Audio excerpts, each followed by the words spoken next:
दोस्तों सोचिए, दिल्ली में अगर हर महीने more than 3000 people street dog के बाइट्स के शिकार हो रहे हो। जी हाँ, कुछ दिन पहले ये सिर्फ एक न्यूज नहीं थी, ये एक रियल क्राइसिस थी जिसने हमारे ऑनरेबल सुप्रीम कोर्ट को भी इंटरवेन करने पर मजबूर कर दिया था। तो आज की इस वीडियो में हम समझेंगे कि कैसे Delhi street dog case start हुआ, देन क्या डिसीजंस आए एंड कैसे लॉ ने बैलेंस बनाया between public safety and animal rights के बीच।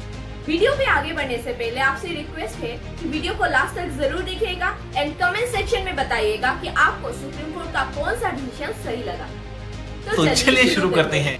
तो 2024 तक इंडिया में 3.7 million dog bytes case report हुए, जिसमें सिर्फ दिल्ली में ही 25,201 केस रिपोर्ट हुए थे और जनवरी 2025 में 3,196 केसेस सामने आए, जहां सबसे ज्यादा विक्टिम्स थे बच्चे, बुजुर्ग लोग और विजुअली इम्पेयर्ड।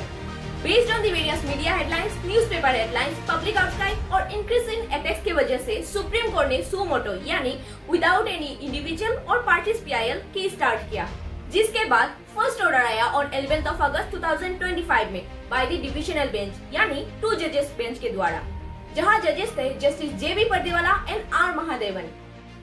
जहां सुप्रीम कोर्ट ने पब्लिक सेफ्टी को सबसे ऊपर रखते हुए ऑर्डर दिया कि within 8 weeks Delhi NCR के सारे स्ट्रीट डॉग्स को शेल्टर में शिफ्ट करने की एंड वापस रिलीज ना करने की, with mandatory of sterilisation and vaccination और CCTV, हेल्पलाइन और एब्स्ट्रैक्शन पर पैनल एक्शन। इसके बाद सोशल मीडिया में तहल चहल मच गई एंड प्रोटेस्ट स्टार्ट होने लगी ऑन द वेरियस प्लेसेस और कई सारे चैलेंजेस भी सामने आने लगे, जैसे कि एनिमल राइट्स ग्रुप्स और animal welfare board of India ने ये पॉइंट आउट किया कि ये ऑर्डर ABC यानी कि animal birth control rule 2001 and 2023 के अगेंस्ट है।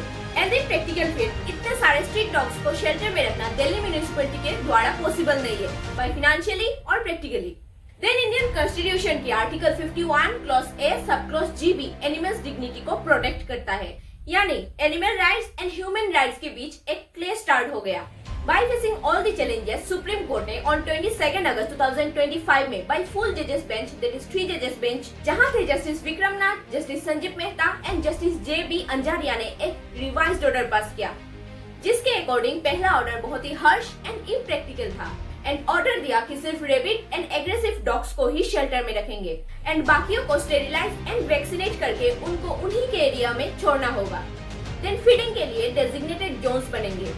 देन गवर्नमेंट को बोला गया कि एक कॉम्प्रिहेंसिव स्ट्रे डॉग्स पॉलिसी बनाए, यानी बैलेंस बनाया गया between article 21 public safety and article 51A-G animal compassion के बीच। तो दोस्तों, दिल्ली स्ट्रीट डॉग केस हमें ये सिखाता है कि कानून का काम सिर्फ एक साइड को बचाना नहीं है, बल्कि बैलेंस क्रिएट करना है। एक तरफ ह्यूमन लाइफ का थ्रेट था और दूसरी तरफ एनिमल्स की डिग्निटी। पहले ऑर्डर में पब्लिक सेफ्टी पे फोकस हुआ और फिर पब्लिक प्रेशर और लीगल प्रोविजंस की वजह से एक ह्यूमन सोल्यूशन निकला, वैक्सीनेट, स्टेरिलाइज और रिलीज। और सुप्रीम कोर्ट का मैसेज सिंपल था कि सेफ्टी जरूरी है लेकिन एम्पैथी भी उतनी ही जरूरी है। So this is all about Delhi street dog case. Thank you for watching the video.